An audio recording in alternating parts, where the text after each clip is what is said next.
हूं आबिद हुसैन शेख, आपका खैर मकदम है 4 टीवी न्यूज कर्नाटक एक्सप्रेस में। सबसे पहले नजर आज की हेडलाइंस।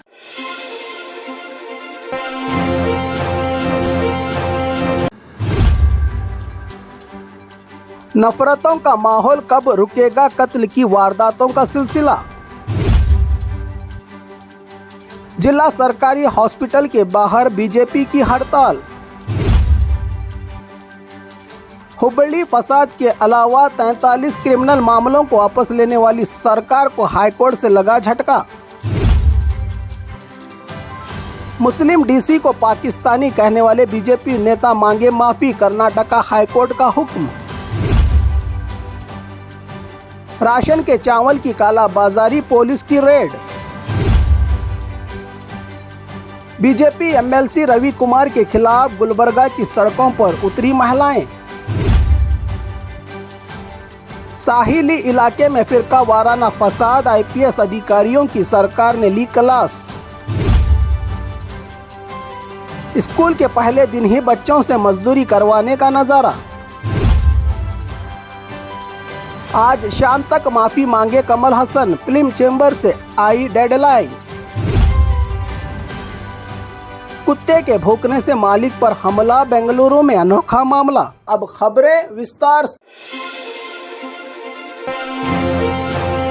नफरतों का माहौल कब रुकेगा, कत्ल की वारदातों का सिलसिला। 200 से ज्यादा मुस्लिम लीडर्स ने दिया कांग्रेस से इस्तीफा। कर्नाटक का साहिली इलाका दक्षिण कन्नड़ा मंगलुरु के इलाके में आए दिन भड़काऊ भाषण, नफरत फैलाने का काम, बेगुनाहों का कत्ल, पुलिस की लॉ एंड ऑर्डर निभाने में नाकामी, सरकार की खामोशी, गृह मंत्रालय अपराधियों पर लगाम लगाने में फेल। कब तक अपनों की लाशों को कंधों पर उठाते रहेंगे हम लोग। कत्ल की वारदातों का सिलसिला कब रुकेगा और कब होगा बंद। दक्षिण कन्नड़ा के मुस्लिम लीडर्स की सरकार से नाराजगी। मंगलुरु के एक शादी हॉल में कांग्रेस के 200 से ज्यादा मुस्लिम लीडरों ने मास रेजिग्नेशन, इज्तिमाई इस्तीफा देकर जिला इंचार्ज मंत्री को बदलने, होम मिनिस्टर को इस्तीफा देने और पुलिस के आला अधिकारियों को यहां से हटाने जैसी मांगों को लेकर अब्दुल रहमान की मौत का इंसाफ मांगा। मुस्लिम लीडरों ने इस इज्तिमाई इस्तीफा में बूथ लेवल से लेकर कारपोरेटर्स, जिला पंचायत मेंबर्स, जिला और राज्य कांग्रेस कमेटियों के जिम्मेदार हैं शामिल। इस कदम से सियासत में हलचल, कांग्रेस किस तरह से हैंडल करेगी इन हसास मामलों को, ये तो आने वाला वक्त ही है बताएगा। जिला सरकारी हॉस्पिटल के बाहर बीजेपी की हड़ताल। सरकारी हॉस्पिटलों के कैंपस में प्रधानमंत्री जन औषधि केंद्रों को बंद करने, सरकार से लिए जाने वाले फैसले से नाराज, गरीबों को कम कीमत में मिलने वाली जन औषधि केंद्रों को बंद करने वाला कर्नाटक सरकार का फैसला गरीबों के साथ है ये खिलवाड़। फौरन इस फैसले को वापस ले सरकार और हेल्थ मिनिस्टर दिनेश गुंडूराव की मांग करते हुए बीजापुर जिला सरकारी हॉस्पिटल के बाहर बीजेपी के सांसद रमेश जिगजनगी के नेतृत्व में बीजापुर जिला बीजेपी की तरफ से की गई हड़ताल में सरकार पर जमकर बरसे सांसद और बीजेपी के नेता। जबकि इस मामले में पहले ही अपनी सफाई देने वाले हेल्थ मिनिस्टर दिनेश गुंडूराव ने कहा है कि राज्य में कुल 1400 जन औषधि केंद्र हैं मौजूद, जिसमें सरकारी हॉस्पिटल के कैंपस में रहे 180 जन औषधि केंद्रों को ही हम कर रहे हैं बंद। क्यों सरकारी हॉस्पिटलों में खुद सरकार फ्री में इलाज और दवाइयां देती है मरीजों को, तो जन औषधि केंद्रों की क्या ज़रूरत, कम कीमत पर भी क्यों खरीदे जनता मुफ्त में दवाई सरकारी हॉस्पिटलों के कैंपस के अंदर, कहा है हेल्थ मिनिस्टर ने। हुबली फसाद के अलावा 43 क्रिमिनल मामलों को वापस लेने वाली सरकार को हाईकोर्ट से लगा झटका। हुबली फसाद, मौजूदा केंद्र और राज्य मंत्री, पूर्व मंत्रियों और मौजूदा एमएलएज, कन्नड़ा समर्थन आंदोलनकारी, किसान मुखंडों, अलग अलग संगठनों के पदाधिकारियों को लेकर राज्य में अलग अलग पुलिस थानाओं में दर्ज कुल 43 क्रिमिनल मामले हर नई सरकार की ओर से हर बार किए जाने वाला काम। ऐसे मामलों को वापस लेने वाली कर्नाटक की कांग्रेस सरकार के फैसले के खिलाफ कुछ वकील और संगठनों के नेताओं ने खटखटाया था। हाईकोर्ट का दरवाजा। इस फैसले से गलत संदेश और फसाद करने वालों को मिलेगा हौसला का हवाला देने वाले शिकायतकर्ताओं की सुनवाई करते हुए सरकार ऐसा नहीं कर सकती। केस वापस लेने का फैसला सरकार को वापस लेना होगा का आदेश जारी किया है हाईकोर्ट ने। सरकार के फैसले से खुश लोगों में अब हाईकोर्ट के फैसले से मायूसी छा गई है तो सरकार को भी लगा है बड़ा झटका, क्योंकि कुछ बेगुनाहों की फरियाद पर सरकार ने हुबली के अलावा बाकी मामलों को भी लिया था वापस। मुस्लिम डीसी को पाकिस्तानी कहने वाले बीजेपी नेता मांगे माफी, कर्नाटका हाईकोर्ट का हुक्म। पिछले दिनों गुलबर्गा में प्रियंक खरगे के खिलाफ एक सभा के दौरान भाषण में गुलबर्गा डीसी फौजिया तरन्नुम को पाकिस्तानी कहने वाले बीजेपी के एमएलसी रवि कुमार के बयान पर बीएनएस की धाराओं के तहत सेक्शन 197, 224, 299, 302, 351, 353 और हैरेसमेंट कानून के तहत दर्ज इन मामलों को रद्द करने के लिए रवि कुमार ने हाईकोर्ट में अर्जी दाखिल की थी। इस पर सुनवाई करते हुए जस्टिस गोविंद राज की बेंच ने रवि कुमार को जिला कलेक्टर फौजिया तरन्नुम से माफी मांगने का हुक्म दिया है। अब जिला अधिकारी पर निर्भर है कि वो माफ करे या नहीं। क्या सिर्फ माफी मांगने से इनकी ईमानदारी और वफादारी पर लगाया गया इल्जाम साफ होगा या नफरती नेताओं के हौसले और बुलंद होंगे?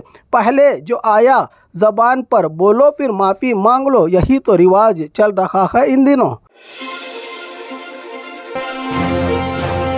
राशन के चावल की कालाबाजारी, पुलिस की रेड। बेलगाम के कालसंते में सरकारी राशन के कालाबाजारी, अन्ना भाग्य का चावल सप्लाई, पुनः पासिंग की लॉरी में गैर कानूनी राशन के चावल की सप्लाई का मामला। पुख्ता जानकारी पर पुलिस की रेड के दौरान लॉरी की तलाशी, हजारों किलो चावल सीज, मौके से ड्राइवर फरार। उत्तर ट्रैफिक पुलिस थाना में हुआ है इसको लेकर मामला दर्ज।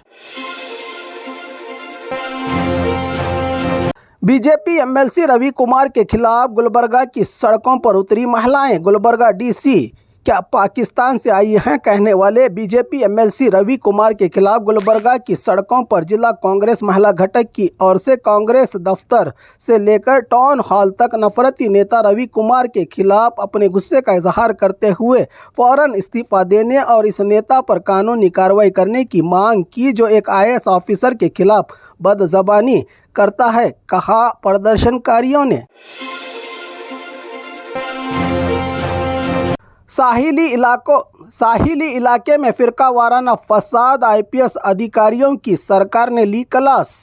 मंगलुरु में आए दिन सांप्रदायिक दंगे, नफरत का माहौल, बेगुनाहों का कत्ल, एक के बाद एक नौजवानों के उठ रही हैं कंधों पर लाशें। सरकार की खामोशी के खिलाफ कल एक साथ 200 से ज्यादा कांग्रेस में रहे मुस्लिम लीडरों का इस्तीफा। हरकत में आई सरकार ने जिले में एंटी नक्सलिस्ट कानून लाने पर कर रही है विचार, तो कानून व्यवस्था को बरकरार रखने के लिए नए आईपीएस अधिकारियों का मंगलुरु ट्रांसफर, डीआईजी अनुपम अग्रवाल का ट्रांसफर, इनकी जगह सुधीर कुमार नए पुलिस कमिश्नर, तो उडुपी जिला एसपी डॉक्टर अरुण का मंगलुरु ट्रांसफर किया है गृह मंत्रालय ने सीएम और होम मिनिस्टर से चर्चा के बाद। स्कूल के पहले दिन ही बच्चों से करवाई गई मजदूरी। 2 महीने स्कूल की छुट्टी के बाद मौज मस्ती करने के बाद कल से शुरू हुई दोबारा स्कूल को आए बच्चे। कई जगहों पर किया गया इनका शानदार स्वागत, कुछ जगह दिए गए बच्चों को गुलाब के फूल। ऐसे माहौल में पहले दिन स्कूल को आए बच्चों के साथ कुछ जगहों पर स्कूल की साफ सफाई, तो कुर्सी और बेंच बच्चों के मासूम हाथों से उठवाकर करवाई गई मजदूरी। यादगीर के शाहपुर में गंदे पानी में पढ़ाई करने पर बच्चे मजबूर, तो कुछ इलाकों में बारिश से गिरे हैं स्कूल के छत। कुछ स्कूलों में मजदूरी के काम करवाने का नज़ारा हुआ कैमरे में कैद। आज शाम तक माफी मांगे कमल हसन, फिल्म चेंबर से आई डेडलाइन। कन्नड़ा तमिल से जन्म लेने वाली जबान का विवादित बयान देने वाले बहुभाषा फिल्म एक्टर कमल हसन के खिलाफ राज्य भर में उठी है कन्नड़ा संगठन और कन्नड़ा अभिमानियों की आवाज। इसी बीच कन्नड़ा फिल्म चेंबर से आज शाम तक कमल हसन को माफी मांगने की दी गई है डेडलाइन, वरना कमल हसन की कोई भी फिल्म नहीं की जाएगी। कर्नाटक में रिलीज की चेतावनी दी है कन्नड़ा प्रेमियों ने। कुत्ते के भौंकने से मालिक पर हमला, बेंगलुरु में अनोखा मामला। बेंगलुरु के शेषाद्रीपुरम में एक चौंकाने वाला मामला सामने आया है, जहां एक व्यक्ति ने कुत्ते के भौंकने पर कुत्ते के मालिक पर हमला कर दिया। छोटी मोटी बातों की बुनियाद पर बड़ी बड़ी वारदातें बर्दाश्त करने की कम होती सलाहियत ऐसी वारदातों से समाज में चिंता पैदा कर दी है। इन मामलों ने इस वारदात ने यह साबित कर दिया है, जिससे पालतू जानवरों के साथ साथ अब मालिकों की सुरक्षा पर भी उठे हैं सवाल।